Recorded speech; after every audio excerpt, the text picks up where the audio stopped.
તાપી જિલ્લામાં આપ કેવી રીતે એક ગામમાં નાના રહ્યા? પહેલા તો ખૂબ જંગલ હતું. આજે જંગલ જમીનને લીધે બધું જંગલ કપાઈ ગયું કે કેટલા અપંગ છે જે હાથ પણ નથી અને પગ પણ નથી. ગુજરાતથી જો ટીમ ના બને તો બીજા રાજ્યમાં જઈને બી પણ તમારે રમવું છે. ભારતની ટીમમાં સિલેક્ટ થયા છો.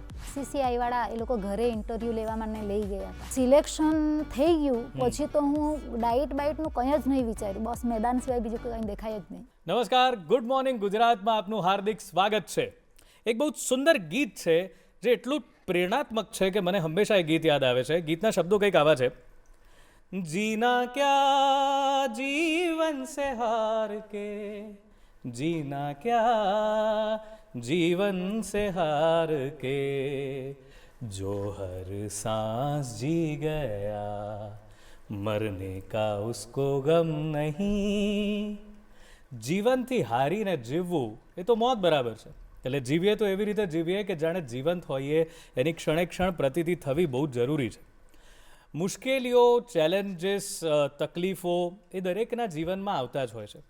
કોઈકના જીવનમાં આર્થિક સંકટ સ્વરૂપે આવે છે, કોઈકના જીવનમાં કોઈ એવી તકલીફ ઊભી થાય છે કે રહેવા માટે ઘર નથી હોતું પોતાનું, કોઈના જીવનમાં એજ્યુકેશનનો અભાવ છે, તો કોઈકને શારીરિક ઉણપ છે. આ બધી જ તકલીફો લગભગ દરેક વ્યક્તિ કોઈને કોઈ સ્વરૂપમાં ભોગવતા જ હોય છે. પણ એમાં આપણે જેમ કહીએ છીએ કે આપણું શરીર એ આપણું સૌથી પહેલું ધન છે, આપણું સૌથી પહેલી સંપત્તિ છે, આપણું સૌથી મોટું હાસિલ છે. હવે એ શરીરમાં કંઈક ઉણપ હોય અને એ પણ નાનપણથી હોય તો ઘણીવાર એ તકલીફની સાથે જીવવું, એનાથી આગળ જઈ એ તકલીફને માત કરવી અને એક એવી જગ્યાએ પહોંચવું કે જ્યાં લોકો તમને ઓળખતા થાય, તમને ઉચિત સન્માન મળે, એ બહુ જરૂરી છે. અને એવું ઘણા લોકો નથી કરી શકતા. ઘણા લોકો એવું વિચારે છે આજે તાવ આવ્યો, શરદી થઈ, એવી નાની નાની તકલીફોમાં પણ આજકાલ એવું થઈ ગયું છે કે લોકોને ટેન્શન થઈ જાય છે, ડિપ્રેશન થઈ જાય છે. પણ આજે આપણે એક એવા વ્યક્તિને મળવાના છીએ કે જેમણે નાનપણથી એક શારીરિક ઉણપ સાથે પોતાની જાતને જોઈ પણ એ હિંમત ના હાર્યા, પોતાને એવા મુકામ પર લઈ ગયા, એવી જગ્યાએ પહોંચાડી પોતાની જાતને કે તેઓ બીજા માટે પ્રેરણા બન્યા. આપણે કહીએ છીએ કે પુરુષોમાં કદાચ શારીરિક રીતે વધુ ક્ષમતા હોય છે એટલે શારીરિક તકલીફોને સહન કરી શકે, પણ આ તો એક મહિલા છે. એક મહિલા થઈ ઘરની જવાબદારીઓ સંભાળી એક એવી જગ્યાએથી આવ્યા છે કે જે જગ્યા એવી નથી કે જ્યાં બધી સાધન સંપત્તિ, સંસાધનો પૂરતા પ્રમાણમાં મળી રહે, પણ ત્યાંથી આવીને પણ માત્ર રાજ્ય નહીં પણ ભારતની ક્રિકેટની સ્ત્રીઓની ટીમ કે જે દિવ્યાંગોની છે એમાં સ્થાન પ્રાપ્ત કર્યું, પસંદગી પામ્યા. આજે એમને આપણે મળવાના છીએ અને એમની પાસેથી ખરેખર આપણા જીવનમાં ઉપયોગી થાય એવી સરસ મજાની વાતો જાણવાના છીએ. તો સ્વાગત કરીએ રમીલાબેન કોંકણીનું. રમીલાબેન, સ્વાગત છે. Thank you sir. રમીલાબેન, પહેલાં તો તમે તાપીથી આવો છો, બરાબર છે? તાપી જિલ્લો બહુ સુંદર મજાનું સ્થળ છે તાપી, કારણ કે એક તો નદી વહેતી હોય છે અને આમ પણ દક્ષિણ ગુજરાત હર્યું ભર્યું લીલું સ્થળ છે. હું પોતે દક્ષિણ ગુજરાતથી જ આવું છું એટલે મને ખબર છે કે સૌથી મોટો આનંદ તો એવો હોય છે કે જમવાનું, શાકભાજી બહુ મીઠા મળતા હોય છે આપણે ત્યાં, ગમે ત્યારે ખાવ તો. તો તમે તમારી વાત કરો કે ક્રિકેટની વાત પર તો પછી આવીએ કે કેવી રીતે તમે ત્યાં સુધી પહોંચ્યા, પણ આ તાપી જિલ્લામાં આપ કેવી રીતે એક ગામમાં નાના રહ્યા, તો એ ગામની આપની યાદો કેવી છે? જી, મારું નામ રમીલાબેન છે. જી. તાલુકો ડોલવણ, જિલ્લો તાપી. અને મારું બરડીપાડા ગામ છે જે અંતરિયાળ વિસ્તારમાં આવેલું છે. પહેલાં તો ખૂબ જંગલ હતું. આજે જંગલ જમીનને લીધે બધું જંગલ કપાઈ ગયું, એ વાતનું એમ દુઃખ થાય છે. પણ એમ ખૂબ એમ લીલોતરી અને ઘણું સારું લાગતું હતું. જંગલના મેરે જ અમારું ઘર છે. હમણાં જો કે એ લોકો બીજા ખેતી કરે છે જંગલ જમીન, અમે તો જંગલ જમીન કરતા નથી. હા, પછી પરિસ્થિતિ તો થોડી એવી જ, એટલે અમે ઘણા બધા બહેનો, તેમાં એક જ ભાઈ અને સૌથી મોટી હું. સૌથી મોટા તમે. ઘરમાં બીજું કોણ કોણ છે? મમ્મી ને પપ્પા હાલ હમણાં તો બે જ છે. બધા બહેનોના મેરેજ થઈ ગયા, ભાઈનું મેરેજ બાકી છે. જી. હા, તો એમ મારા પાછળની જે એક બેન છે અને છોકરાઓને રાખવા અને ઘર કામ કરવા, એટલે બિચારીને એને નહીં ભણાવી. બાકી તો બધાને થોડું બધાને મમ્મી પપ્પાએ બધાને ભણાવ્યા. પરિસ્થિતિ સારી નહીં તો પણ એમ કે 10 સુધી ભણે એટલે લખતા વચતા આવડી ગયું એટલે કાફી. મા બાપ ભણેલા નહીં મળે એટલે એમ કહેતા હતા. મારી ઈચ્છા પહેલેથી એવું હતું કે મારો હાથ આવો છે, હું ખેતી કામ તો કરી શકવાની નથી. એ નાનપણથી છે. નાનપણથી છે. એટલે મને એવું હતું કે ખેતી કામ તો હું કરી શકવાની નથી. બીજું શું થાય એ બીજું કે દુકાન કે આ કે તે એવું તો કંઈ વાતાવરણ મળે નહીં ગામમાં. બરાબર. એવું વાતાવરણ નહીં મળે એટલે મારે એક જ વિકલ્પ હતો, કાં તો તમે ખેતી કરી શકો. ખેતી તો મારાથી થાય નહીં, એ પણ તમારાથી થાય નહીં. બરાબર. એટલે મારે એમ હતું કે ગમે તે પરિસ્થિતિ પણ મારે આગળ ભણવું જ છે. જી. હા, એટલે 10મા સુધી પાસ કર્યું, પછી 11-12 સ્કૂલ ખરી? ગામમાં સ્કૂલ છે મિશનરી. હા, અને કેટલા ધોરણ સુધીની છે? પહેલા તો 7 ધોરણ સુધી જ હતું. એટલે 7 ધોરણ સુધી મિશનરીમાં ત્યાં ભણ્યા? 3જા ધોરણથી મને હોસ્ટેલમાં મૂકી દીધેલી. અચ્છા. હા. પછી 7 ધોરણ સુધી હું ગામમાં ભણી. 8માંથી 12મા ધોરણ પણ એ લોકોની જ સંસ્થા છે ઉનાઈ વિદ્યાકિરણ, એટલે હું મિશનરીમાં ત્યાં જ ભણી. અને સન્યાસી સ્કૂલ છે, એટલે પહેલા મને એવું થતું હતું કે હું સન્યાસી બની જઈશ. વાતાવરણનો થોડો અસર થાય. એટલે પહેલેથી હું એકલવાયુ જેવું જીવન જીવી. કોઈ એમ ખાસ બેનપણી કે એવું કશું નહીં, કોઈના જોડે બહુ ખાસ વાત નહીં કરતી. હાથના લીધે ખૂબ નાનમ રાખતી હતી. એટલે તમે પોતે રાખતા? આ સવાલ આમ તો પૂછી ન શકાય, પણ આપના વ્યક્તિત્વને જોતા મને એવી થાય છે ઈચ્છા કે પૂછું કે આના લીધે ક્યારે કોઈ તમને હેરાન કરતું, ચીડવતા, એવા બધા કોઈ કિસ્સાઓ બનતા નાના હતા ત્યારે? કોઈ એવું બેનપણી કે એવું ખાસ એમ નહીં. એમ પરિસ્થિતિને લીધે, કપડા લત્તાને લીધે કે ખબર નહીં, પણ અલગ જ તરી જતી. અચ્છા. કોઈની જોડે પણ તમારા બહેનો ને બધાના મિત્રો હતા? તમારી બહેનોના, તમારા ભાઈના, એ બધાના દોસ્તો હતા? એ લોકોના હશે કદાચ. મને બહુ એમ. અચ્છા, તમે એટલા એકલવાયુ જીવતા કે બધામાં પણ તમારી બહુ રુચિ? મારો વિચાર પણ આખો અલગ. એટલે એમ કેવું પહેલેથી એમ ધાર્મિકતા વધારે પહેલેથી. બરાબર. પછી ધીરે ધીરે આગળ મોટી થઈ. બધા એમ કે સન્યાસી લેવાની કંઈ જરૂર નહીં મળે, એકલા રહીને મા બાપની સેવા કરીને બી આગળ જવાય. હા, એવી રીતે બધું. અને ધીરે ધીરે ભણતી ગઈ તેમ વિચારો બદલાતા ગયા. અને શું છે કે કોલેજ પહેલાં તો મેં 1 વર્ષ એમ બહુ ખાસ ખ્યાલ નહીં આવ્યો. 12મા ધોરણ સુધી તો પેલું સ્કોલરશીપ ને એવું આવે એટલે ફી કે એવી તેવી ચોપડા બધા એમાંથી લેવાઈ જતા મારા. પછી 11-12 પછી 1 વર્ષ દવાખાનામાં થોડોક ટાઈમ કામ કર્યું, એ સંસ્થામાં જ. અચ્છા. હા. અને રસોડામાં ને એવું બધું છોકરાઓના હોસ્ટેલમાં મદદ કરી. તે પછી મને એવું થયું કે આ મારી જિંદગી નથી. મિશનરીઓ બહુ સારા હતા, પાદરીઓ જે હતા, મને બહુ લાડકોડથી એમના ખોળામાં હું મોટી થઈ. પણ ગામના એમ કે એ લોકો ખ્રિસ્તી ધર્મ નથી અપનાવતા, તો એમ નોકરી માટે એમ તેમ થોડું થતું. એટલે ચોખ્ખી વાત કરું તો આજની ઘડીએ કોઈ બી ગામમાં એમ B.Ed કરીને આવે એટલે નોકરીએ પહેલાં એ લોકો સ્કૂલમાં લઈ લેતા, પણ મને નહીં લીધી. તમે એ વખતે B.Ed કરી નાખેલું કોલેજમાંથી? પહેલાં તો હું એ સંસ્થામાં કામ કર્યું, પછી મને એવું થયું કે આ મારી જિંદગી નથી. અમુક અનુભવ થયા, મારે ભણવું જ છે. એટલે પપ્પાએ નોટના જે કાગળ મેં આપ્યા, ફાડી જે વધેલા તે, અને અમુકે કીધેલું કે કોલેજમાં જાઓ એટલે પૈસા બગાડવાના, મા બાપના પૈસા બગાડવાના. એટલે પહેલેથી એમ કે પૈસા પણ નહીં લેવા ઘરેથી, અને ચોપડા વગર જેમ થાય તેમ ગમે તે રીતે ચલાવીશ. એમ બી ગાઈડ અપેક્ષિત કોઈ દિવસ મેં વાપર્યા જ નહીં. ક્લાસ રેગ્યુલર ક્લાસ ભરતી, ખાલી ક્લાસમાં ભણ્યા અને ચોપડીમાં જે હતું એ. હા, એવી રીતે જ એક્ઝામ આપી. અને પછી કોલેજમાં બી એક જ નોટ ખાસી મોટી બનાવી આપી પપ્પાએ. છત્રીના તારનો સોયો બનાવ્યો અને એમાંથી સીવીને નોટ બનાવી આપી, અને કોલેજ મેં પૂરી કરી દીધી. પછી કોલેજ પૂરી કરી પછી મને DC સાહેબ મારા આવેલા છે, DC શાહ સાહેબ. તો એ મને મળ્યા. પછી આગળ શું કરવું છે, આ તે ધંધા કરવા કે કોલેજ પછી? હા, પછી તો મેં કીધું કે મારે એવું તો કંઈ એરિયો નથી, કંઈ ધંધા કરવું એવું બી મને કંઈ સમજ નહીં પડતી, પણ આગળ મને કોઈ હેલ્પ કરે તો હું ભણી શકું. પછી MA મેં ગુજરાત વિદ્યાપીઠમાં કર્યું. એટલે બધું તો આ તે રેટીઓ હોય, આ તે ખાદીના કપડા હોય, પ્રાર્થના કરવાની, રેટીઓ કાચવાની, સફાઈ કરવાની, બધું. હા, બધું ગાંધી વિચારધારા પ્રમાણે આખું રોજનું. એ કામ બાબમાં તો કોઈ એમ એ મને કોઈ શું કહેવાય એમ એમાં તો હું આસાનીથી એ કરી શકું, એ મને વાંધો નહીં. હા, એવું કંઈ નહીં. પણ ખાદીના કપડામાં એ મને તકલીફ પડતી થોડી. આ તે રેટીઓ લેવા, તે પણ ભગવાનની એટલી બધી દયા કે કોઈનું બધું મળી ગયું. કપડાં બીજાના પહેર્યા, સાડી બીજાની પહેરી, રેટીઓ બીજાનું વાપરી. પરિસ્થિતિ આપની એટલી ખરાબ હતી કે કંઈ પણ અફોર્ડ નહોતા કરી શકતા. હા, ફી બધી સાહેબે ભરી. પછી B.Ed લોકભારતી સણોસરા કર્યું, ત્યાં બી ખાદીવાદી, ત્યાં બી હા ફી ભરી. આવી રીતે આગળ વધી મેં. પછી અત્યારે જે ભાઈ MSc પૂરું કરીને અત્યારે સર્વિસ કરે છે, પ્રાઇવેટમાં એમણે સાહેબે જ એમને બી મદદ કરી. પણ અત્યારે મમ્મી પપ્પા એકલા છે ને પરિસ્થિતિ સારી નથી, એમ થોડીક બીમારી બી છે, એટલે હવે ભાઈ નોકરી છોડી દેવાનો.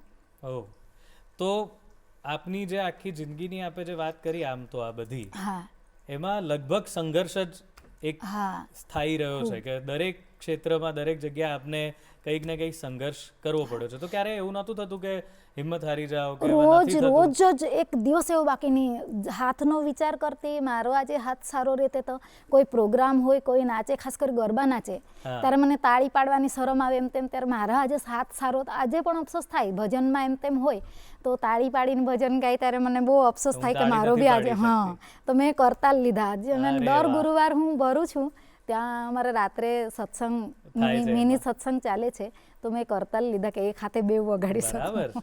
વાહ, લોકો કહે છે કે એક હાથે તાળી ના પડે, પણ તમે એક હાથે તાળી પાડતા શીખી ગયા, એટલે આ જુઓ વાત એ જ છે કે તમને સમસ્યાઓ સંઘર્ષ કેટલું બધું શીખવાડી દે છે. હા, તો પછી એટલે તમે આ ક્રિકેટ વાળી જે વાત આવી, સ્પોર્ટ્સની વાત આવી, સ્પોર્ટ્સમાં તો નાનપણથી રસ હતો ખરો? સ્પોર્ટ્સનું તો ટીવી નહીં, મોબાઈલ નહીં, એટલે એ મને કશું ખબર નહીં.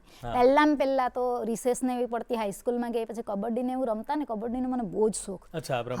રિસેસમાં રમતા તો તબિયત બહુ સારી હતી, એટલે 3-4 જણ મને કમરમાં પકડી લે તો આરામથી ઘસીડી લઈ જાઉં.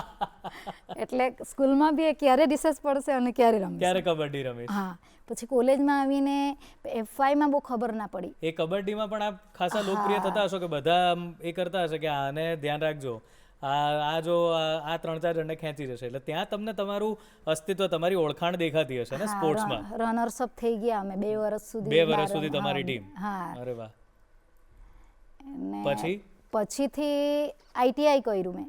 અચ્છા. એટલે 2011 થી ખેલ મહાકુંભમાં ગઈ. પછી જ્યારે સુરતમાં અહીંયા ડિસેબલ વાળા જે સંસ્થામાં અમારે રોકાવાનું થયું, કોનો સરના સંસ્થામાં, ત્યારે મને તો આંખ ઉઘડી ગઈ કે કેટલા અપંગ છે, જે હાથ પણ નથી અને પગ પણ નથી, મોડાથી લખે છે અથવા મોડાથી થાળી પોતાની લે છે અને પોતે ખાય છે અને કેવી રીતે કામ કરે છે, એકબીજાનું કામ કરવાનું નહીં, પોતે જ પોતાનું કામ કરવાનું. અને ઘણી બધી હિંમત તો ત્યાંથી પણ મને આવી ને. એના પહેલાં મેં હિંમત હારી ગઈ ત્યારે અમારા ગુરુદેવોનું જીવન ઝરમર વાંચ્યું, તો મેં કીધું આટલા મોટા ભગવાન જે અવતાર લે એને પણ પૃથ્વી પર આટલી બધી મુસીબતો પડતી હોય, સામાન્ય માણસને તો શું. એટલે એનાથી બી મને ઘણી બધી હિંમત આવી.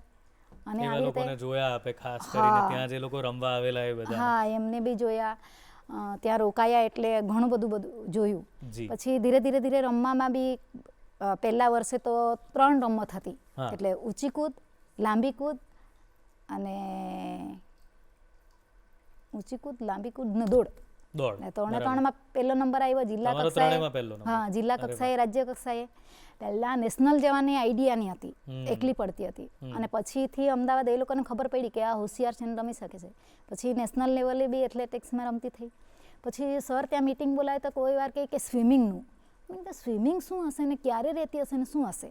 પણ જ્યારે એથ્લેટિક્સની અમને કેમ્પ રાખ્યો દાહોદમાં, ત્યારે કંઈ જાહેરાત ત્યાં મૂકેલી હતી, વાંચી લીધું, મારે જવું છે. સુરતમાં હતું અને કેમ્પમાં બીજાને નહીં મોકલાવી, મને મોકલાવી.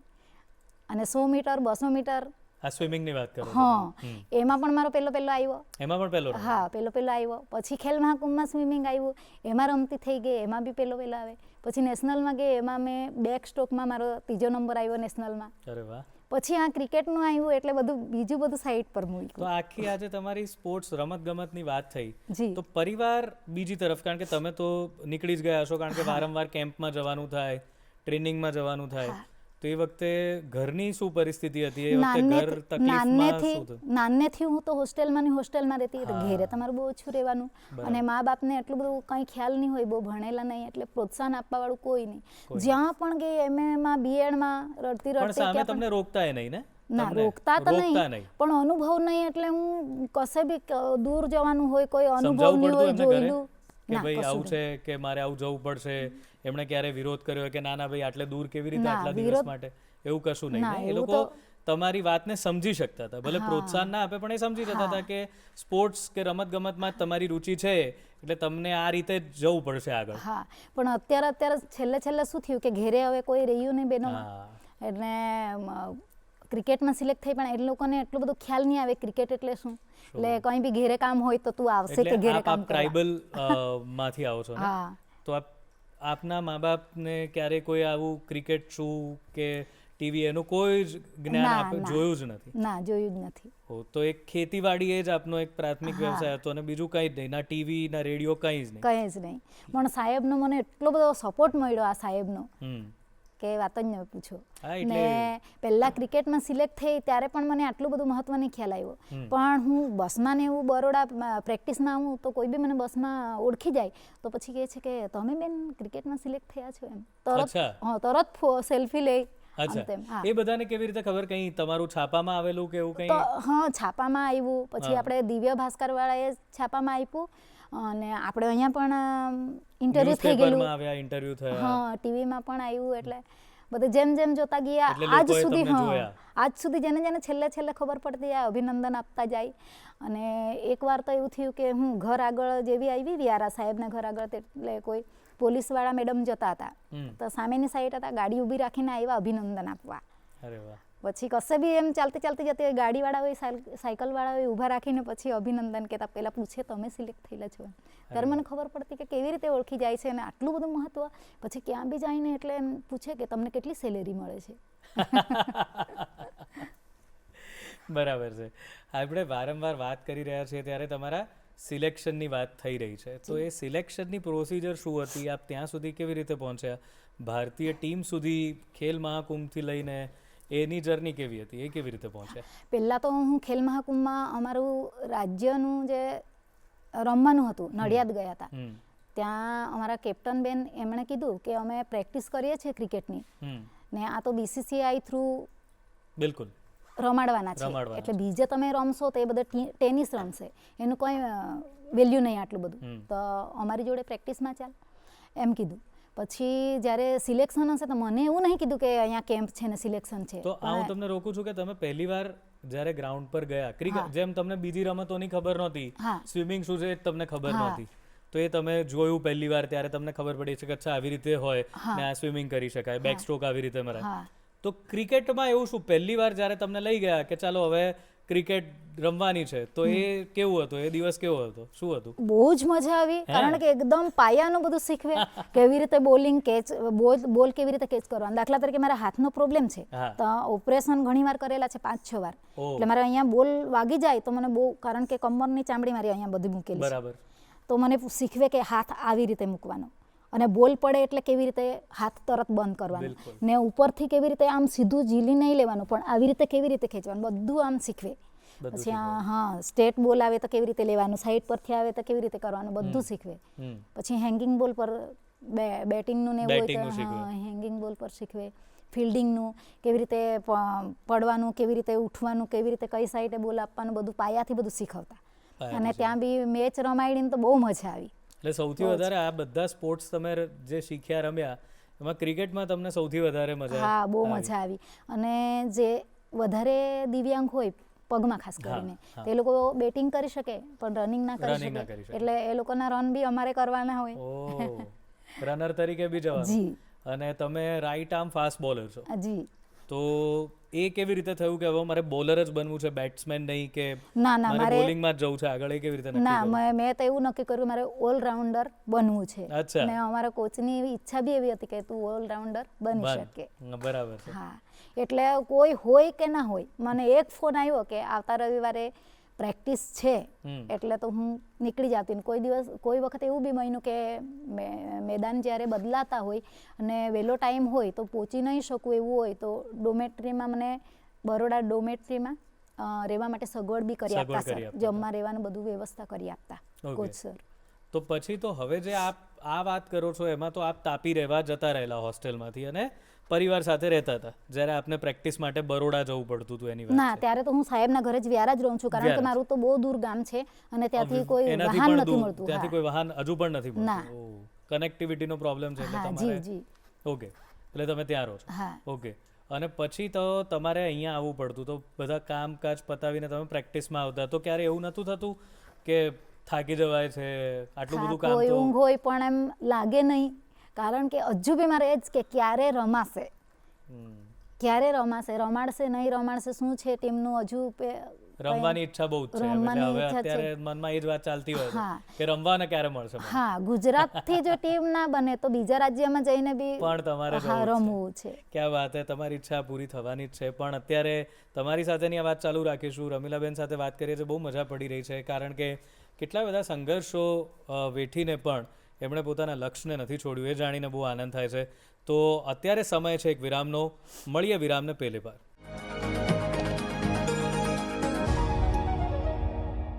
વિરામ બાદ આપનું સ્વાગત છે ગુડ મોર્નિંગ ગુજરાતમાં. વાત ચાલી રહી છે એવા વ્યક્તિઓની કે જેઓ રમતગમત સાથે જોડાયેલા છે, કારણ કે સામાન્ય રીતે દરેક વ્યક્તિનું એવું માનવું હોય છે કે જો તમે રમતગમતના ક્ષેત્રમાં જતા હો તો ફિઝિકલ ફિટનેસ ઇઝ મસ્ટ. તમારે શારીરિક રીતે તો સક્ષમ હોવું જ જોઈએ, તો જ તમે રમતગમતના ક્ષેત્રમાં જઈ શકો. પણ વાત એવી પણ છે કે એક બીજી દુનિયા છે કે જ્યાં એવા જ લોકો આ રમતગમતને અપનાવે છે. એમના માટે ખાસ એનું આયોજન કરાય છે કે જે લોકો શારીરિક રીતે અક્ષમ છે, સક્ષમ નથી, અને એ બધા રમે છે. અને જેમ રમીલાબેને કહ્યું એમ એ રમત પણ જોવા જેવી છે. કદાચ આપણા જેવા લોકો કે જે લોકો પૂર્ણતઃ સ્વસ્થ છે શારીરિક રીતે, એ પણ જો એ લોકોને જુએ, એમની રમતને જુએ, તો કદાચ આપણા જીવનના ઘણા સ્ટ્રેસ, ઘણા મુસીબતો, તકલીફો, આ બધું ઓછું થઈ શકે એમ છે. તો ચાલો એવી જ એક વાર્તા તરફ આપણે જઈએ. વાત છે નડિયાદની કે જ્યાં આગળ national sports event for blind, એટલે કે જે લોકો પ્રજ્ઞાચક્ષુ છે, એમના માટે નેશનલ લેવલની પહેલીવાર સ્પોર્ટ્સ ઇવેન્ટ દિલ્હીની બહાર થઈ. અને ખૂબ સરસ મજાની આ એક આપણને પ્રેરણા આપે એવી એક વાત છે. તો ચાલો મળીને નિહાળીએ આ પ્રેરણાત્મક વાત. દોસ્તો, એકવાર આંખો બંધ કરીને ખાલી 2 મીટર ચાલવાનો પ્રયાસ કરો. ખબર છે આ કામ બહુ અઘરું છે, પણ આપણા આ દોસ્તો માટે અઘરું નથી. આ દ્રશ્યો છે national sports event for the બ્લાઇન્ડની, જ્યાં દેશના તમામ રાજ્યોમાંથી દ્રષ્ટિહીન ખેલાડીઓએ ભાગ લીધો છે. ઇન્ડિયન બ્લાઇન્ડ સ્પોર્ટ્સ એસોસિએશન અને પેરા સ્પોર્ટ્સ ઓથોરિટી ઓફ ગુજરાતે સાથે મળી દેશમાં પહેલીવાર દિલ્હીથી બહાર આવીને આ નેશનલ ઇવેન્ટનું આયોજન નડિયાદના સ્પોર્ટ્સ કોમ્પ્લેક્સ ખાતે કર્યું છે. ब्लाइंड स्पोर्ट्स में कुछ स्पोर्ट्स ब्लाइंड के लिए ही अलग बनाया गया, डिज़ाइन किया है. उसके रूल्स एंड रेगुलेशन सब इप्सा बनाएंगे. तो हम उसी रूल्स को फॉलो करते हैं ग्रास रूट लेवल में भी, क्योंकि कल को ये प्लेयर्स नेशनल लेवल में जाके इंटरनेशनल में जाते हैं तो they should learn from the basics. तो मेरे basic objective grass root level में काम करना, टैलेंट्स को निकाल के लाना. अगर आप मेट्रो सिटीज़ में जाएंगे, दिल्ली, बॉम्बे, कलकत्ता, चेन्नई में, आपको भरपूर खिलाड़ी मिलेंगे और वो लोग हर टूर्नामेंट में, हर चैम्पियनशिप में जीतते हुए नजर आएंगे. બ્લાઇન્ડ લોકો માટે એક્ઝામમાં પેપર લખવાવાળા હેલ્પરને તો તમે જોયા હશે, પણ આજે આપણે જોઈશું રેસ અને એથ્લેટિક ગેમમાં તેમની આંખો બની મદદ કરતા તેમના ગાઈડને. मैं इनको कुछ नहीं जानता था. मैं पहली बार इनको टूर्नामेंट कराने आया था स्टेट का. फिर इनसे मुलाकात हुई, फिर इनके साथ धीरे धीरे घुलने मिलने लग गया, फिर इनके साथ संपर्क में रहने लग गया, फिर इनको धीरे धीरे नेशनल स्टेट खिलाने लग गया. अब इनके साथ ही रह रहा हूँ मैं. આ દરેક પ્લેયર સતત મહેનત કરી નેશનલ લેવલ સુધી તો પહોંચ્યા છે, પણ તેમની પાછળ તેમના કોચનું ઘણું યોગદાન હોય છે. मैं जो इप्सा का जो नेशनल हो रहा है, ये मैं 2002 से खेलता आ रहा हूँ और मैंने इप्सा के सारे ही नेशनल खेले हुए हैं. मैं फर्स्ट जो विजुअल ओलंपियाड हूँ, जो इप्सा वर्ल्ड गेम्स में सिल्वर मेडल लिया था मैंने, जो कि अपना टर्की में हुआ था. और मैंने 4 बार Asian games, 3 time world championship, Paralympic committee of जो होता है उसका खेला है मैंने. सो मेरा काफ़ी एक बहुत ही लंबा जो मैंने अपने विजुअल ओलंपियाड में स्पोर्ट्स के लिए दिया है मैंने. જીવનના દરેક પડાવ પર ધીરજ, સંકલ્પ અને શ્રેષ્ઠતા બતાવી દેશના તમામ ખેલાડીઓ અહીં उत्साहથી આવ્યા છે.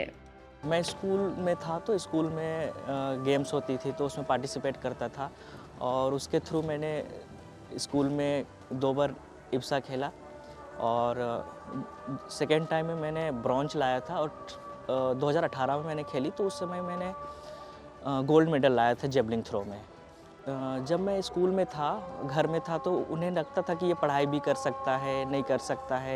जब मेरे ब्लाइंड स्कूल की पता चली, मैं ब्लाइंड स्कूल में आया तो वहाँ से मुझे पता चला कि हम खेल भी सकते हैं, पढ़ाई भी कर सकते हैं, कंप्यूटर ऑपरेट भी कर सकते हैं. और मेरा चॉइस ज़्यादा मेरा स्पोर्ट्स में रहा तो मैं 2014 से ही स्टार्ट कर दिया था खेलने के लिए. 2014 में ज़्यादा हमें उतना सपोर्ट नहीं होता था, लेकिन अब जब मैं दिल्ली टीम से जुड़ा हूँ मुझे बहुत सपोर्ट हो रहा है और मैं लगता हूँ कि आगे इंटरनेशनल गेम के लिए भी कुछ कर पाऊँगा. अपने इवेंट्स के हिसाब से हमारे कोच हमें तैयारी कराते हैं। जैसे मेरा जेवलिंग थ्रो है, रनिंग है, तो सबसे पहले मैं रनिंग करता हूँ। रनिंग के लिए ये हमें ट्रेन करते हैं, उसके बाद फिर मैं जेवलिंग थ्रो करने के लिए जाता हूँ। આ પ્રતિયોગિતા અહીં સુધી સીમિત નથી. અહીંના દરેક પ્લેયર્સને પ્રોત્સાહન આપવા માટે પેરાલિમ્પિક્સ પેરિસ 2024માં બ્લાઇન્ડ જુડોમાં બ્રોન્ઝ મેડલ જીતનાર કપિલ પરમાર પણ અહીં આવ્યા છે. जो हम मोदी जी से वादा किया था कि हम 25 मेडल आपको ला के देंगे, तो वो 25वां मेडल मैंने मार के दिया. आए तो वैसे 29 है, पर वो खुशी 25वें मेडल की ज़्यादा हुई जूडो में आया. तो थोड़ा सा डिफ़िकल्ट हो जाता व्हील चेयर और ब्लाइंड बच्चों को, क्योंकि घर वाले ना हेल्प नहीं कर पाते. मैं चाहता हूँ कि नॉर्मल हो या पैरा, कोई किसी से कम नहीं हो. पैरा वाले तो वैसे भी किसी से कम नहीं है. વાહ, મેં આપને કહ્યું હતું ને કે ખરેખર આ જે દિવ્યાંગ છે એમના સાહસને જોઈએ, એમની હિંમતને જોઈએ તો આપણે ખરેખર આપોઆપ એમને જોવા માત્રથી પણ પ્રેરિત થઈ જતા હોઈએ છીએ. તો બસ ઈશ્વરે જે આપણને બધાને આપ્યું છે એનો જ ધન્યવાદ કરતા રહીએ અને એને કોઈ સારા ઉપયોગમાં લઈએ, એ જ આ વાત પરથી આપણે શીખવું જોઈએ. અને પાછા ફરીએ રમીલાબેન તરફ. રમીલાબેન, આપે જેમ કહ્યું કે ભાઈ આ વારંવાર આપણે શાહ સાહેબના નામની વાત કરી રહ્યા છીએ કે હું પણ એવું જ માનું છું, મારા જીવનમાં પણ મને ગુરુ મળ્યા અને હું એના લીધે અત્યારે જે છું તે છું. તો ગુરુનું મહત્વ બહુ જ છે. કહે છે ને પેલું કે ગુરુ ગોવિંદ દોનો ખડે કાકો લાગુ પાય, બલિહારી ગુરુ આપકી ગોવિંદ દિયો બતાય. તો જે ગોવિંદ સુધી પહોંચાડે છે, જે મુક્તિ સુધી પહોંચાડે છે, જે આપણને આપણી જાત સુધી પહોંચાડે છે, એ ગુરુ છે. તો શાહ સાહેબને કેવી રીતે મળ્યા અને એમનું યોગદાન શું છે આપના જીવનમાં? શાહ સાહેબ એકચ્યુઅલી મારા કોલેજના પ્રોફેસર સાહેબ છે. મારું ઇકોનોમિક્સ હતું અને 3 વર્ષ સુધી એમના હાથમાં હું ભણી. ત્યારે તો એકચ્યુઅલી એટલું બધું કદાચ મને નહીં ઓળખતા હશે. પછી મને ખરેખર ઇકોનોમિક્સ જોઈતું જ નહીં હતું, પણ મારા ઇકોનોમિક્સના વધારે માર્ક્સ હતા એના લીધે મેં છેલ્લે એડમિશન લીધું. પછી મને ઇકોનોમિક્સ આપ્યું. પછી હું વાંસદા જઈને ડબલ ગ્રેજ્યુએટ થઈ અને પછી હિસ્ટ્રી પર MA BEd કર્યું. અરે વાહ, બહુ સરસ. પણ કોલેજ પછી મને સાહેબ પાછા મળ્યા ને ત્યારે એમ મને ઓળખી ગયા કે મારી સ્ટુડન્ટ છે આ તે, પછી શું કરે છે આ તે બધી વાતચીત થઈ, ઓળખાણ. પછી વાત કરી કે કોઈ ધંધો કરવો હોય તો હું પૈસા આપું તો કરી શકે આગળ. તો મેં કીધું ધંધો કરવા એવું તો મને કંઈ આઈડિયા નહીં મળે, પણ તમે મને આગળ ભણાવતા હોય તો હું ગમે તે રીતે તમારા પૈસા ચૂકવી દઈશ, પણ મને આગળ ભણાવો. અને તૈયાર થઈ ગયા અને આજે અહીંયા સુધી પહોંચે. હા, તો ને એટલું જ નહીં પણ એમનો બહુ જ ફાળો છે આ રમત ગમત બાબતે કે દરેક બાબતે. મને એ લોકો ખરેખર કોલેજમાં પ્રોફેસર હતા ત્યારથી કોઈ સ્કૂલમાં બી સેવા આપવા જતા, પૈસા નહીં લેતા. અને ઘરે છોકરાઓને એક ઘરે કોઈ બી ઘરે ભેગા કરતા ને ત્યાં બી એ લોકો ટ્યુશન જેવું આપવા જતા હતા સવાર સાંજ. ત્યાં બી પૈસા કંઈ લેતા નહીં હતા, સેવા જ કરતા હતા. એકચ્યુઅલી મને આ ગ્રાઉન્ડ પર મૂકવા આવવા, લેવા આવવા અને કોરોનાને એવું આવ્યું એના લીધે એમણે એ બધું છોડવું પડ્યું. ને તો એ બધું ચાલુ હતું. એટલે બહુ મોટી વાત છે કે શિક્ષક તરીકેની એમની જે ભૂમિકા હતી એ એમણે માત્ર ક્લાસરૂમ સુધી સીમિત ના રાખી અને કોઈ એક વિદ્યાર્થીનું જીવન બદલી શકે એ જ સાચો શિક્ષક છે આમ તો. જ્યાં સુધી જરૂર પડે ત્યાં સુધી. અમુકને ક્લાસરૂમની બહાર જરૂર નથી હોતી, પછી એ પક્ષી જેમ માળાની બહાર જઈને પોતાની રીતે ઉડતું થઈ જાય એવી રીતે હોય છે, પણ ઘણાને એવી જરૂર હોય છે. તો એવી રીતે આપની સાથે રહ્યા છે. તો હવે આ જે આખી વાત આપે કરી કે એક મોટી વાત એ થઈ કે આપ સિલેક્ટ થઈ ગયા, તો ઘરે જ્યારે આપને કેવી રીતે સમાચાર મળ્યા હતા કે હવે આપ ભારતની ટીમમાં સિલેક્ટ થયા છો? ત્યારે મને લાગે BCCI વાળા એ લોકો ઘરે ઇન્ટરવ્યૂ લેવા મને લઈ ગયા હતા. અચ્છા, ઓકે. હા, અને મમ્મીને પપ્પાને બેસાડ્યા હતા, બધા વિડીયો ને એવા લીધેલા, મમ્મી પાસે રોટલા બનાવડાવ્યા, શાક બનાવી જઈમાં. બરાબર છે.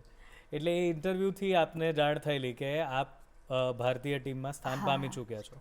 ઓકે. પછી પણ આપ ટ્રેનિંગ લેવા જતા હતા એ જ્યારે મેચ અને એ સિલેક્શન અને જે મેચ આવવાની હતી એ બે વચ્ચે કેટલો સમય હતો? જે સિલેક્શન થઈ ગયું પછી તો હું ડાયટ બાઇટનું કંઈ જ નહીં વિચાર્યું, બસ મેદાન સિવાય બીજું કંઈ દેખાય જ નહીં. કંઈ જ નહીં. હા, રવિવારે જ ખાલી બરોડા તો પ્રેક્ટિસ ચાલતી, બાકીના દિવસો વ્યારા ગ્રાઉન્ડ પર જ હું. વ્યારા ગ્રાઉન્ડ પર? હા. અને મેં કીધું એમ ડૉક્ટર સાહેબો કે શિક્ષકોએ કે બધા ગ્રાઉન્ડ પર હોય તો કોઈએ ને કોઈએ મને બહુ જ મદદ બી કરી. અચ્છા. હા, ખાસ કરીને બેટિંગ બી મારે શીખવું હતું. હવે બેટિંગ કરું તો મને બોલ કોણ નાખે, તો એવા ટાઈમે એકલી પડી ને તો એમની એટલી બધી ઉંમર છે શાહ સાહેબની, તો બી એમની પાસે બોલ ન ખાવ્યા અને બેટિંગ પણ કર્યું. અરે વાહ, ક્યાં વાત છે.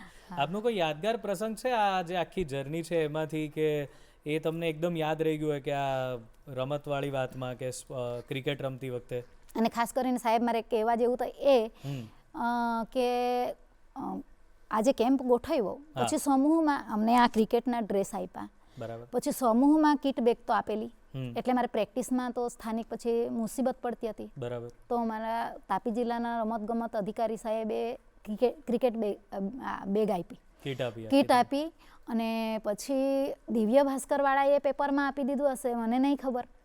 કલેક્ટર સાહેબે જોયું અમારા તાપી જિલ્લાના, એટલે હું તો તે દિવસે ઘરે જતી હતી, મને બસ સ્ટેન્ડ પર સાહેબ મૂકવા આવેલા, ને હું જ્યાં જાઉં ત્યાં બેટ મારી સાથે હોય, એટલે બેટ લઈને હું ઘરે જતી હતી. હા, તો મને ફોન આવ્યો દિવ્ય ભાસ્કરવાળા ભાઈનો, સંદીપભાઈ કરીને હતા, એમનો ફોન આવ્યો અને પછી મને કે કલેક્ટર સાહેબ હમણાં જ તને મળવા માટે બોલાવે છે, એટલે બેટ લઈને જ હું તો મળવા ગઈ.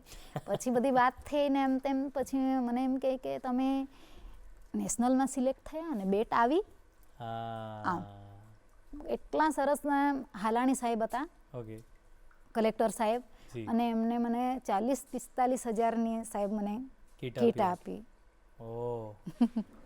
એટલે બહુ આભારી છું એમને, અને એમના થ્રુ બરાબર જેટલો ઉઠાવાય એટલો રમાય નહીં રમાય પણ બરાબર પ્રેક્ટિસ કરી. બરાબર છે. રોજ કેટલા કલાક પ્રેક્ટિસ કરતા હતા? સવારે 6:30.